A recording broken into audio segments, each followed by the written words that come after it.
Hi again, and welcome to week 6 of my program for the library. And if you remember the first week of this program, I actually covered Georgia O'Keeffe. And we made this sort of supposed to be watercolor flower collage. So it was created with the tissue paper so that it would look sort of like watercolor or transparent leaves or something, so that it looked a little bit more like her style. So for this week, I thought we would cover Andy Warhol, who was a very famous artist who did a lot of designs that had very bold colors, had very solid color pieces. He was a very bold artist. And I was actually able to see some of his prints in person, which was really cool thing to see. And so I'll put some pictures of some of the stuff that I saw. And so this week I thought we would do something a little bit less known of his work. So something that Andy Warhol regularly did was he would paint or draw flowers in the same style that he would draw people. So with very blocky, solid colors. And so he used a technique called printmaking. And so this technique basically says that you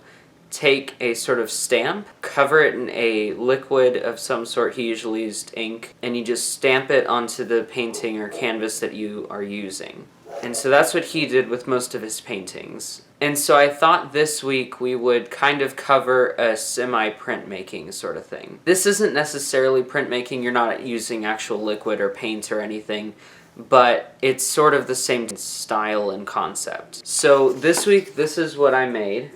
And see, this is sort of a style like him, with the very bold, bright colors. And so I only used construction paper, but next week we're going to actually cover a different artist, and I'm going to show you a way to create something in the style of their artwork using actual printmaking techniques. But for now I just thought we would use construction paper because that's simple for this piece. And so I started off by folding a paper into 4 so that I would have 4 edges to cut on.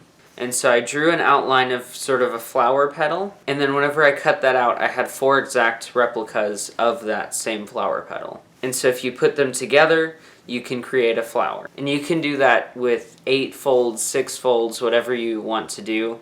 It doesn't really matter how many petals, but you can do this in whatever way you see fit. And so I created this red flower, and then I glued them all together in the center, all of the petals together. And I cut out a small circle so that I could put it in the center to create the circular part that you see in the center of a lot of flowers. And then I took a Sharpie and I just sort of drew a pattern on the outside of it. I didn't want to get too detailed because a lot of Warhol's work is very solid color, bold, just simple looking. So I just added a few small lines going around the edge of the flower. And then I did a very similar process with the purple flower, except I made it a bit bigger. And so each leaf was bigger than the red one, and it created a larger flower. And then once I had both of the flowers done, I glued them together onto a brown piece of paper, and then I took green paper and cut out some leaves to put in the background. All of these things I added on top of each other were just to continue the style of